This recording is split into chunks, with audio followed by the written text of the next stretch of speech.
Hi friends, thank you for joining us for Storytime this week.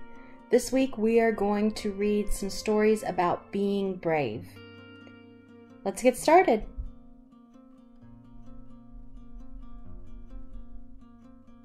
Jeremy Draws a Monster by Peter McCarty.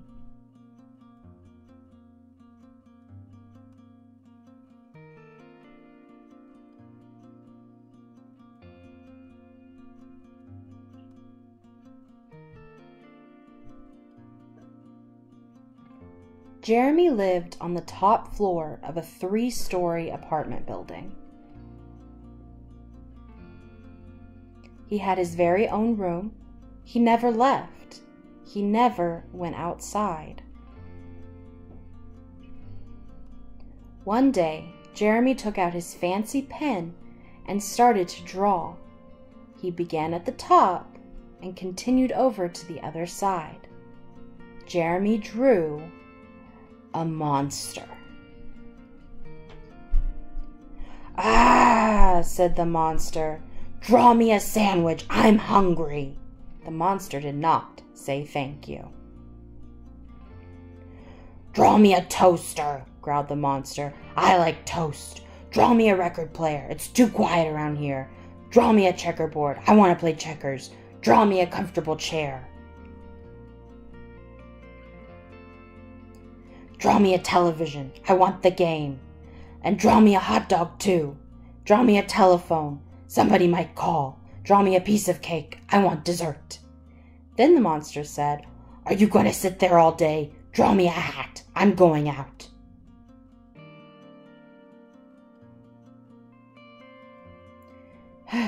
Jeremy was relieved that the monster was gone. Later that night, Jeremy heard bang, bang, bang at the door.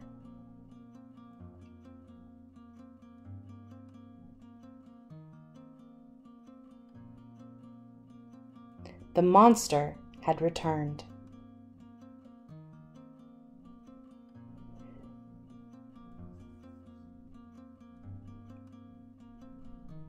The next morning, Jeremy drew a bus ticket and a suitcase. Jeremy led the monster out the door, down the stairs to the street, and on to the next bus out of town.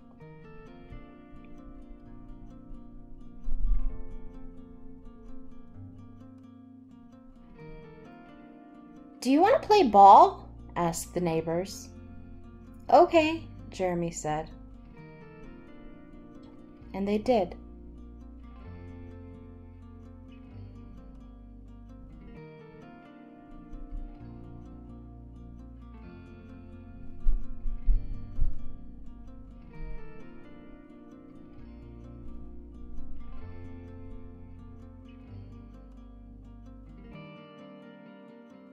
The Dark by Lemony Snicket.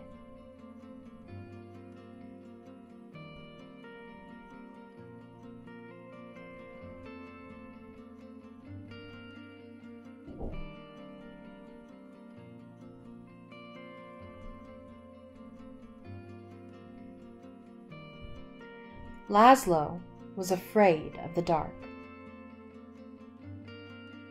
The dark lived in the same house as Laszlo, a big place with a creaky roof, smooth, cold windows, and several sets of stairs. Sometimes the dark hid in the closet. Sometimes it sat behind the shower curtain. But mostly it spent its time in the basement. All day long the dark would wait in a distant corner, far from the squeaks and rattles of the washing machine, pressed up against some old damp boxes and a chest of drawers nobody ever opened. At night, of course, the dark went out and spread itself against the windows and the doors of Laszlo's home.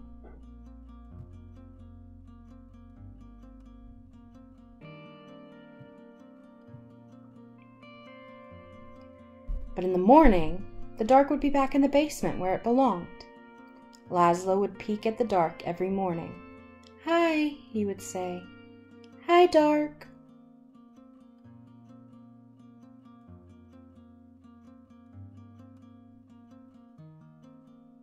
Laszlo thought that if he visited the dark in the dark's room, maybe the dark wouldn't come visit him in his room.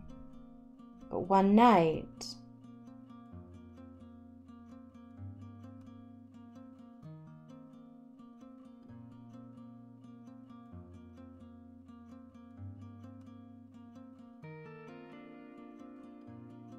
It did. "Laszlo," the dark said, in the dark. The voice of the dark was as creaky as the roof of the house and as smooth and cold as the windows, and even though the dark was right next to Laszlo, the voice seemed very far away. "What do you want?" asked Laszlo. "I want to show you something," said the dark.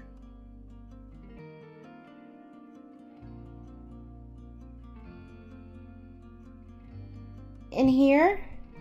"No," said the dark. "Here?" "No, no," said the dark. "Downstairs." "Downstairs?" "Yes," said the dark. In Laszlo's living room was the biggest window in the house. Laszlo looked out at all the dark outside. Above him, the roof creaked and he closed his eyes. Now the dark was all Laszlo could see. "No, no," said the dark again. "Not there. Down here."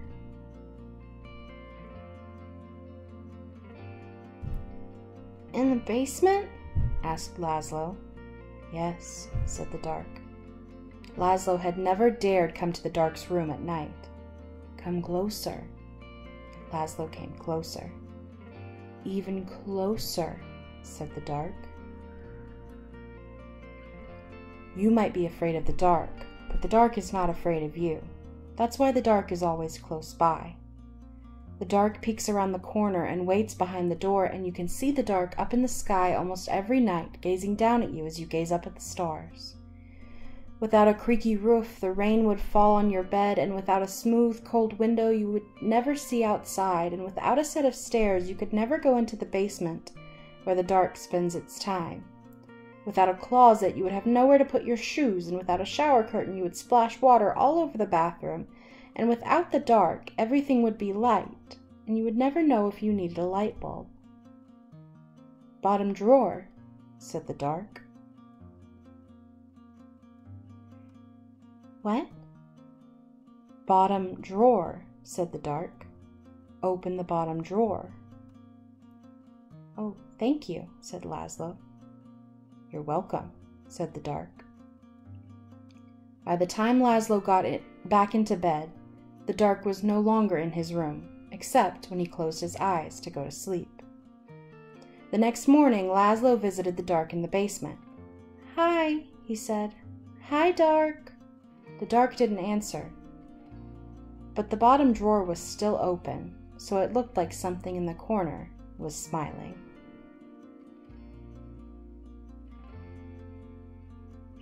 The dark kept on living with Laszlo, but it never bothered him again.